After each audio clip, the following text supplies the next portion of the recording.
Welcome to In Focus TV. This is our special edition on women's history. And today I have a very special guest because we are talking about women's history, and there are many places that begins. In the case of today, it begins here at the Miami Women's Club with our special guest, President Metris. Metris, welcome. Thank you. Women's history is extraordinarily important. We understand that. And we don't say History Month because we understand that it happens every day, all day long, right? So let's talk about your story and who it is that really impacted you in your life that really has made a huge difference to you. Thank you for having me today. Funny story. My family would say it was Sister Mary Agnes. Okay. I went to an all-girls school from kindergarten through 12th grade. And that was probably like the most significant thing to talk about in my life, going to an all-girls school. Sister Mary Agnes, of course, always your mother, but Sister Mary Agnes was the one who influenced me enough that I would go home every day and say, Sister Mary Agnes said, Sister Mary Agnes said, Sister Mary Agnes said. And interesting enough, I'm not Catholic, but everything that Sister Mary Agnes told me to say to my family and ask, I would go home and say, well, Mommy, Sister Mary Agnes said I should go to bed at 7 o'clock. She's like, okay, great, go to bed. So she was one of the people. Yes. Later in life, of course, my mother. In the last 10 years, I have to say it's the women in South Florida that have surrounded me and lifted me up even when I didn't know I was being lifted. Mm-hmm. Amen to that. So as we roll through this, women's history, we can continue to talk about that. I wanted to ask something that I think is very important. And I think this is really directed a lot more to younger women that are looking at this programming today, because I know sometimes it gets very difficult. And as women, sometimes we kind of go inwards to ourselves instead of going outwards and finding the help that we need. We kind of, get reclusive. And I want to speak directly to them on this. And so the question that I want to pose to you, Metris, is simply this. If you had an opportunity to speak to your 16-year-old self, what would you say to her that's going to encourage her and bring her forward? To my 16-year-old self, I would say a series of things. Save $1. Don't spend every dollar that someone gives you.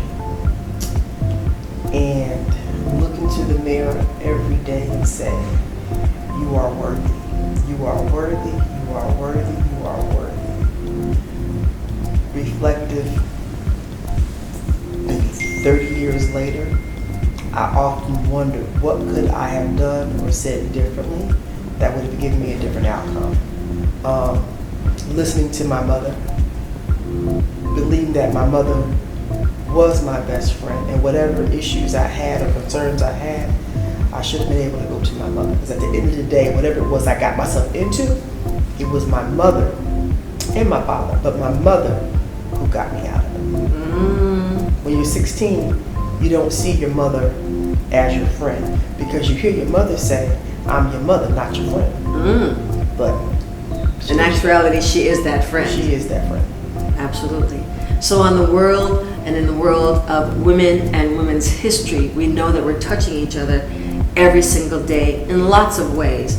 And it's not about just, who the big names are that we're familiar with, our leaders or entertainers or stars or whatever.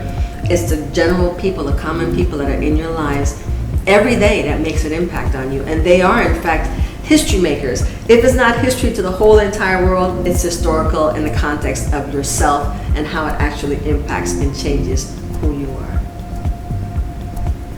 Please, any words you want to share regarding Women's History Month? And I think especially now that we're in a time when women's issues and women's rights are being greatly challenged, give a word of encouragement to other women that are out there doing work like you're doing right now and being able to keep going forward. Well, I think this past year I've had time to refocus on how I got here and why women's history, women's work is important. Listening to what my mother said, she said, if she knew the world was going to change the way it did, she probably only would have had one child, and she may not have gotten married. Because at 16, you got married because you were told to, and you didn't, no one knew your first name. You were the wife of, or you were Mrs. Arthur Bax. So she said in her lifetime, it changed from not having the first name to having the first name, a credit card, driver's license, and a bank account in her name. And she said the world changed. And she, I guess, prepared me for that, because the go and get married wasn't what my parents pushed. It was travel, see the world, make your own decisions.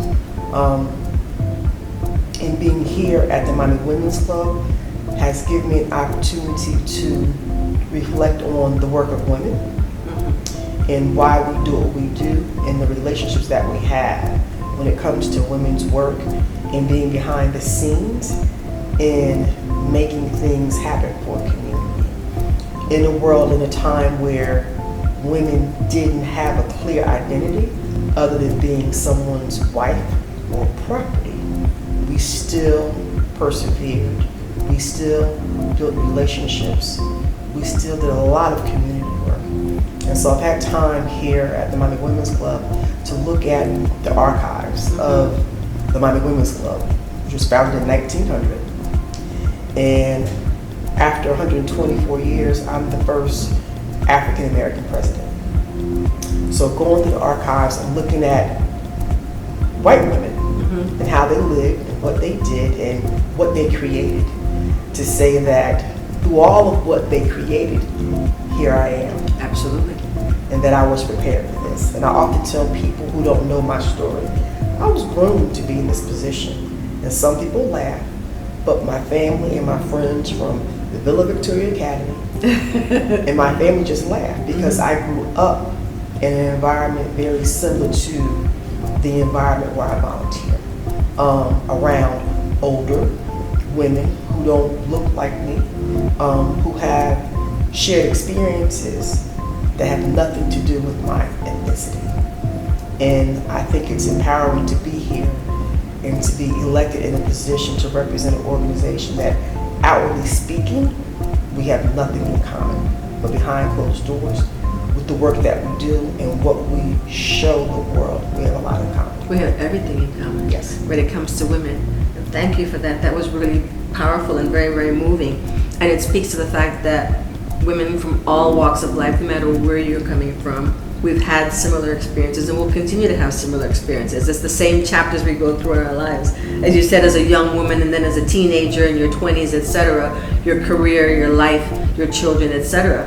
We go through all that.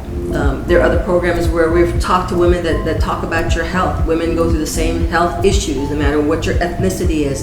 You know, we understand all of that. And so I think it's really vital today that we're having this conversation during Women's History, especially here in this facility at the Miami Women's Club, to talk about your role here, Metris, and the folks that are here and what that has meant to this community. And the bottom line is women get the work done in all communities, and it's to our benefit if we work together and coalesce on the same subjects and the same issues that are important to all of us to move the needle forward and to keep building collaborations and building, communities and really building a better economy and a better world for all of us in the best way that we possibly can.